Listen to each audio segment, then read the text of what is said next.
ocorrerem essas circunstâncias que levem a um desequilíbrio econômico em prejuízo a uma das partes. E quais seriam as hipóteses que obrigam a revisão do contrato? Vamos ver um outro esqueminha com essas hipóteses? Hipóteses que tornam necessária a revisão do equilíbrio econômico-financeiro do contrato. Primeiro, alteração unilateral do contrato pela administração. B, situações baseadas na teoria do fato do príncipe. E C, situações baseadas na teoria da imprevisão. Área econômica extraordinária, caso fortuito e força maior e sujeições imprevistas. Vejamos cada uma dessas hipóteses. Primeiro, a alteração unilateral do contrato. Ela obriga, evidentemente que obriga a administração que altere os valores contratuais, seja para aumentá-los como para reduzi-los, de maneira proporcional à alteração realizada. No exemplo que nós demos de modificação quantitativa, o acréscimo de 250 cadeiras na compra feita pela prefeitura, evidentemente essas cadeiras não vêm de graça. A administração terá de pagar por elas o mesmo valor das demais cadeiras que comprou. O mesmo raciocínio se aplica a uma obra que teve o seu projeto modificado para atender melhor a necessidade da administração. A mudança qualitativa que já mencionamos. Também aqui a necessidade de revisão dos valores contratuais, pois houve a necessidade de compra de novos equipamentos, mais tempo que a mão de obra foi empregada, etc. Segunda hipótese de revisão, o fato do príncipe. É um nome curioso, né? Príncipe é uma metáfora para Estado, a administração. Essa situação ocorre quando a administração, por outras atitudes e decisões que vem a tomar, não na qualidade de contratante, acabe por interferir na economia do contrato. Por exemplo, um Estado celebra um contrato para a compra de um equipamento importado. Porém, esse mesmo Estado, no exercício de uma outra competência, da competência tributária, aumenta o ICMS que incidia sobre esse bem. Ele deverá, obviamente, rever o valor que foi inicialmente contratado, para compensar esse encargo maior que agora passou a pesar sobre o contratado. A terceira hipótese, fatos contidos na chamada teoria da imprevisão, ou, como diz a própria lei, são fatos imprevisíveis ou, embora previsíveis, porém de consequências incalculáveis, retardadores ou impeditivos da execução do ajustado. Entre esses fatos, nós temos a força maior e o caso fortuito, que já foram definidos pelo Código Civil como todo fato necessário cujos efeitos não é possível impedir ou evitar.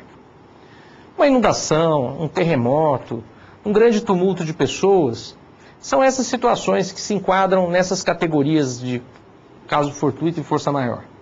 Nós não vamos aqui tentar diferenciar o que é caso fortuito, o que é coisa maior, pois isso é matéria das mais polêmicas na teoria jurídica e o próprio Código Civil preferiu tratá-las como uma coisa só.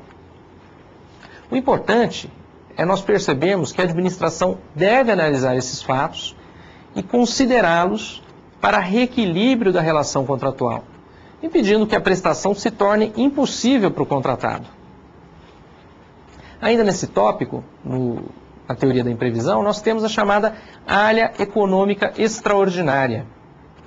Área, esse nome também curioso, né? Ele significa acaso, sorte.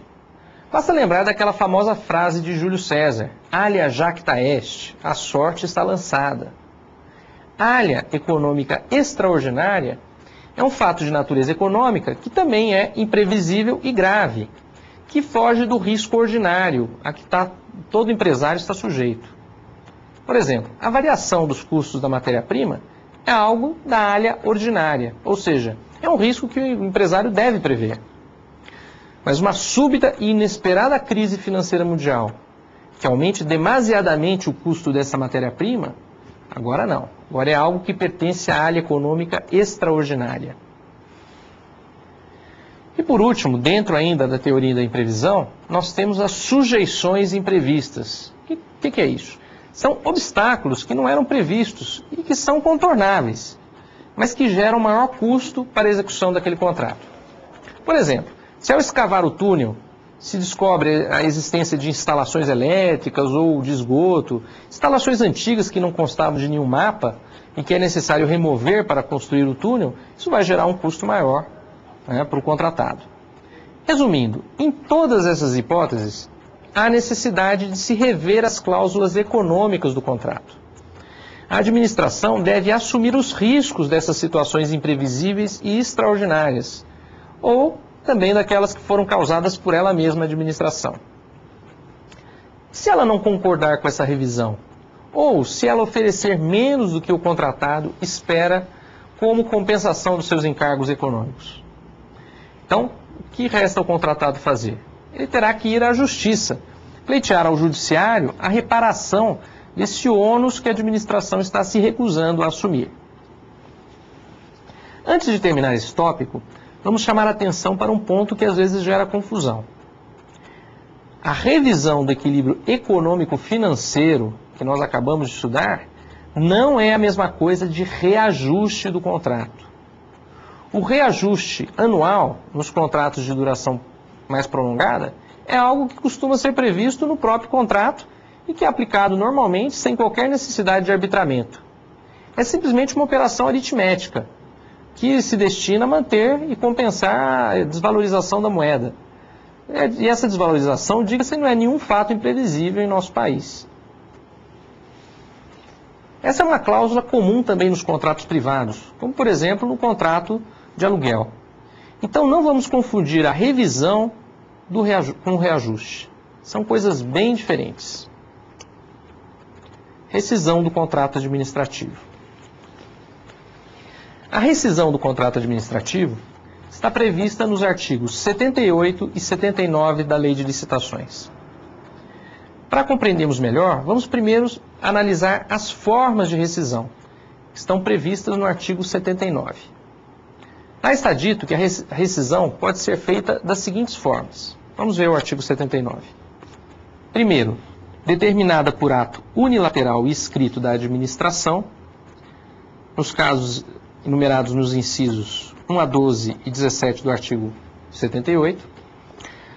Rescisão amigável por acordo entre as partes, reduzida a termo no processo da licitação, desde que haja conveniência para a administração. Terceiro, rescisão judicial nos termos da legislação. Vamos observar que, no primeiro caso, é a administração que determina a rescisão do contrato. Ela tem o poder de unilateralmente rescindir o contrato, mesmo antes do término da prestação ou do prazo contratual. E o particular? Será que o particular também pode fazer isso? Não. O particular, inversamente, para rescindir o contrato e liberar-se das suas obrigações, ele deverá ajuizar uma ação. Para esse fim é justamente prevista a rescisão judicial, que nós falamos aí no inciso 3º. Se ambas as partes concordarem com a necessidade de rescindir, nós vamos ter a rescisão amigável sem maiores problemas. Além disso, há também as causas possíveis para a rescisão previstas no artigo 78. Aqui também, para melhor compreensão, podemos dividir as causas entre, primeiro, causas atribuídas ao contratado. Segundo, causas atribuíveis à administração. E causas externas às partes. Vamos ver primeiramente as causas atribuíveis ao contratado. Vamos dar alguns exemplos. Exemplos de causas atribuíveis ao contratado. O não cumprimento ou o cumprimento irregular de cláusulas contratuais, de especificações, projetos ou prazos. O atraso ou paralisação sem justa causa da obra, serviço ou fornecimento. A decretação de falência ou a instauração de insolvência civil.